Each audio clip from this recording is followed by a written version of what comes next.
Assalamualaikum warahmatullahi wabarakatuh. Para penonton sekalian, semoga kedamaian dan keselamatan dilimpahkan bagi Anda semua. Kisah Ibrahim Al-Khalil kekasih Allah lengkap.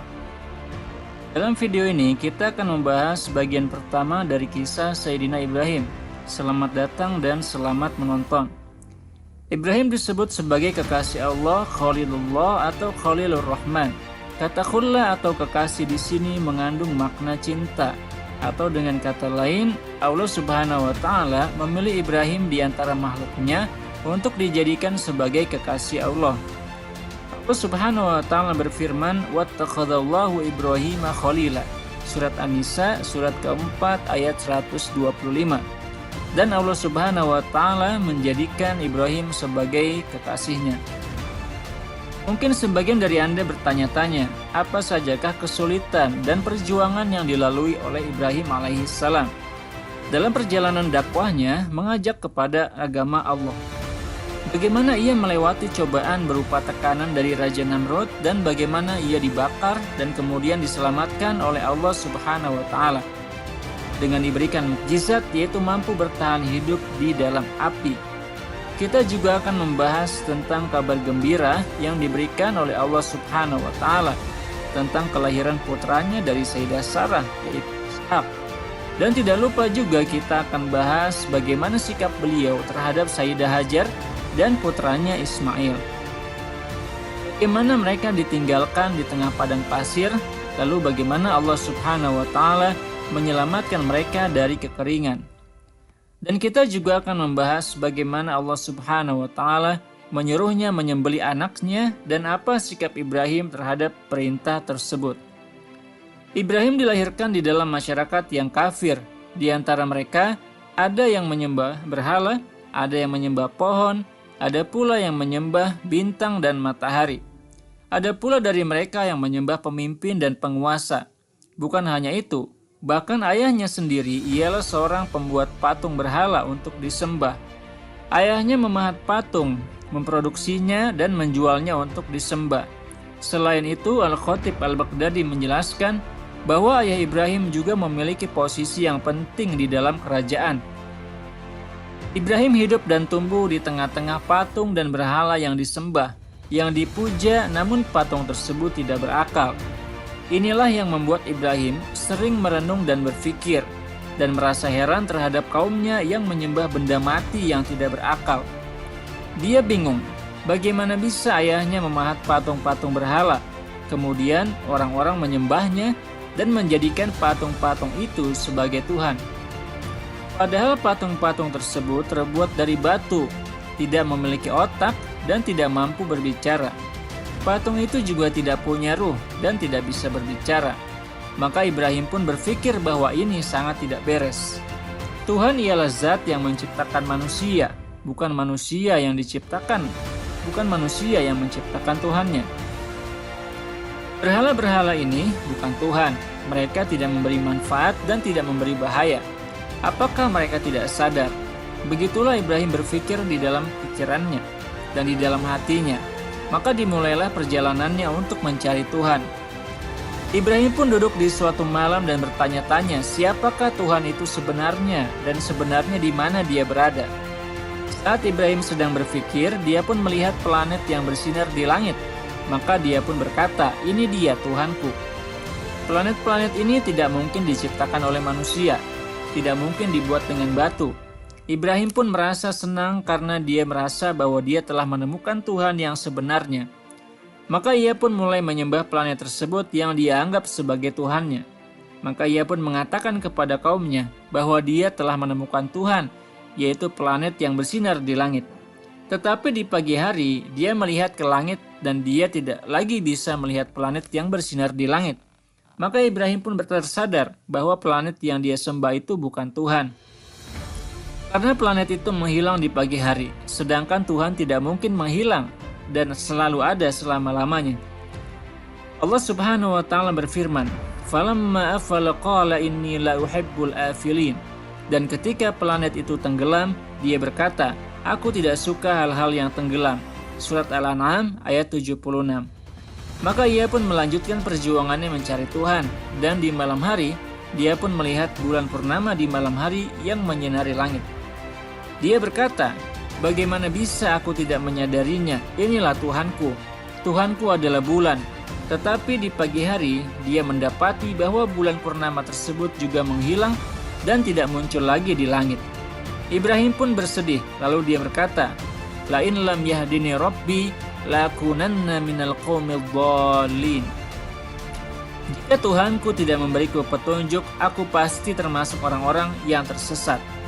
Dan di suatu hari, Ibrahim duduk di siang hari, di bawah sinar matahari.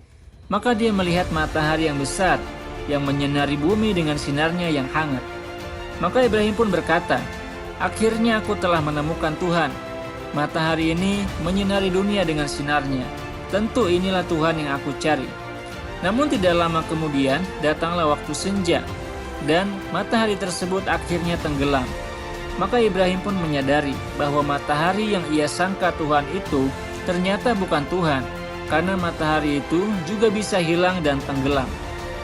Maka Ibrahim pun mencapai suatu kesimpulan bahwa planet-planet, matahari dan bulan, mereka pun juga memiliki Tuhan yang mengatur mereka. Tuhan inilah yang menciptakan semuanya. Tuhan ini mengatur semuanya. Namun Tuhan ini tidak bisa dilihat. Dialah Allah yang menciptakan alam semesta. Allah yang menciptakan matahari, bintang-bintang, rembulan, dunia dan seisinya.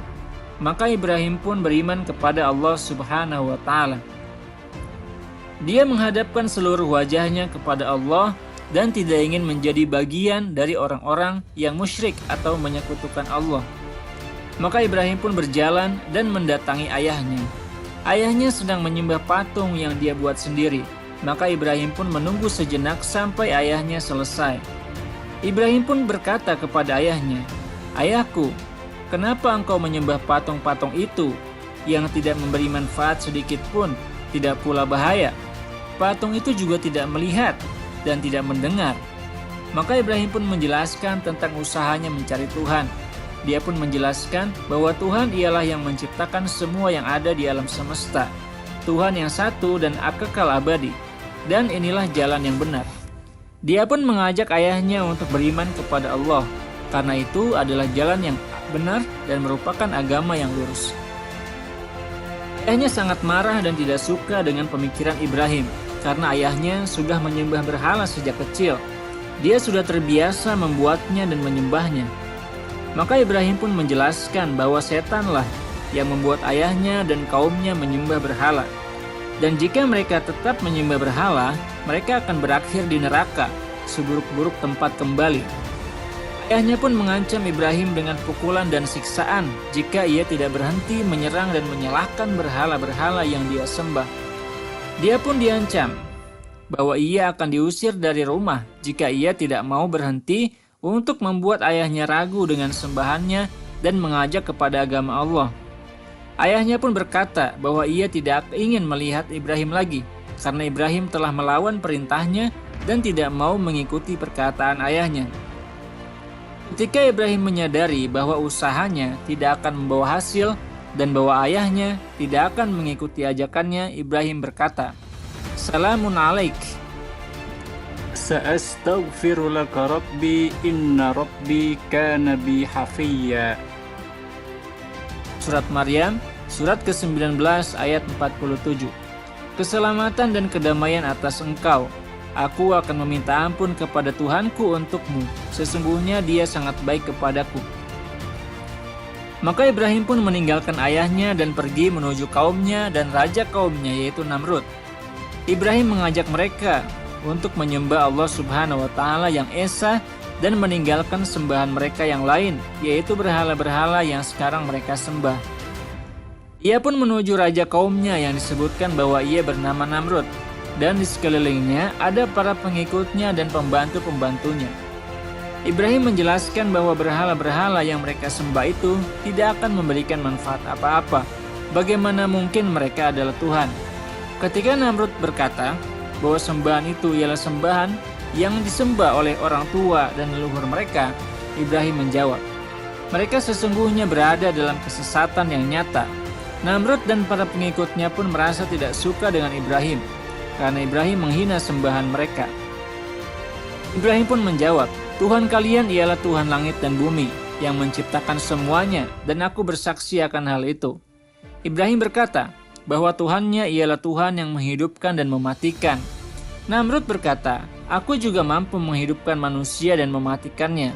Namrud pun memerintahkan para pembantunya untuk mendatangkan 2 orang budak. Kemudian ia memerintahkan untuk membunuh salah satunya. Kemudian yang satu lagi dibiarkan hidup. Dia pun berkata kepada Ibrahim, lihatlah, aku menghidupkan dan mematikan. Dia menyangka bahwa jika dia membunuh, maka dia mematikan. Dan jika dia tidak membunuh dan membiarkan budaknya tetap hidup, maka dia menganggap bahwa dia telah menghidupkannya. Dan dia tidak sadar bahwa semua itu terjadi dengan izin Allah Subhanahu wa Ta'ala. Jika Allah tidak mengizinkan, tentu saja hal tersebut tidak akan terjadi. Kemudian Ibrahim berkata, sesungguhnya Allah menerbitkan matahari dari timur dan menenggelamkannya di barat. Jika engkau memang berkuasa, maka terbitkanlah matahari dari barat. Maka orang-orang kafir pun terkaget-kaget dengan tantangan Ibrahim, dan mereka tidak mampu menjawab tantangan tersebut. Allah Subhanahu wa Ta'ala mengabadikan percakapan Ibrahim dengan Namrud dalam Al-Quran, surat Al-Baqarah, surat kedua ayat 258. Alam taro ilal ladzi hajja Ibrahim fi rabbih an ataahu Allahul mulk. Idz qala Ibrahim rabbiyal ladzi yuhyi wa yumit. Qala ana uhyi wa umit. Qala Ibrahim fa innallaha ya'ti bisyamsi minal masyriqi fa'ti biha minal maghrib. Fabuhital ladzi kafar. Wallahu la yahdil qaumadz zalimin. Apakah kalian tidak melihat orang yang mendebat Ibrahim tentang Tuhannya yang diberikan kerajaan kepadanya? Ketika Ibrahim berkata, Tuhanku dialah yang menghidupkan dan mematikan. Dia berkata, aku menghidupkan dan mematikan. Ibrahim berkata, sesungguhnya Allah menerbitkan matahari dari timur, maka terbitkanlah dari barat. Maka terkejutlah orang-orang kafir, dan Allah tidak memberi petunjuk kepada orang-orang zalim. Meskipun mereka tidak mampu menjawab tantangan Ibrahim, namun orang-orang kafir tersebut tetap tidak mau beriman kepada Allah Subhanahu wa Ta'ala. Maka selanjutnya Allah Subhanahu wa Ta'ala mengirimkan lalat dan nyamuk dalam jumlah besar. Semua menyerang kota, dan salah satu dari lalat tersebut masuk ke dalam hidung Raja Namrud. Raja Namrud pun terkena sakit selama beberapa lama hingga akhirnya mati.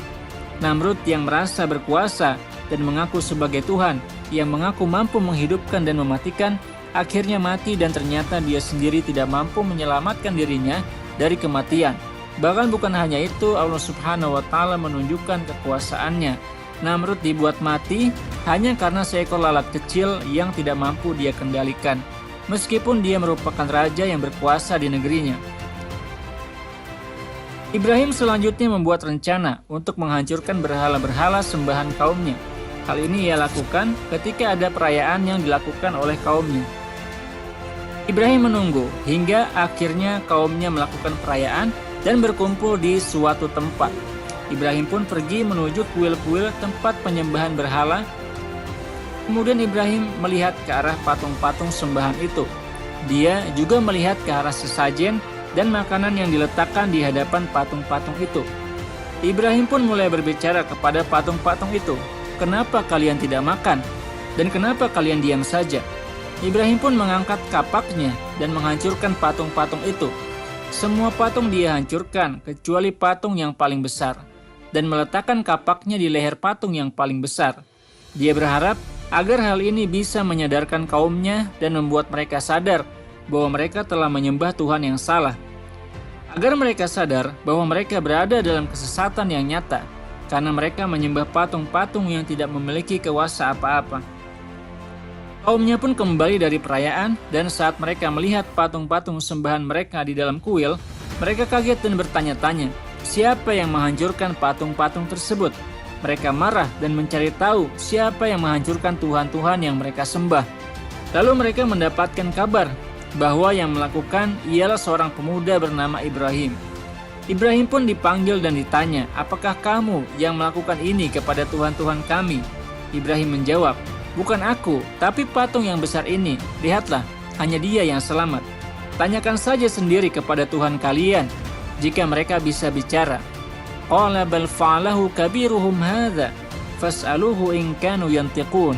Surat Al-Anbiya, surat ke-21 ayat 64.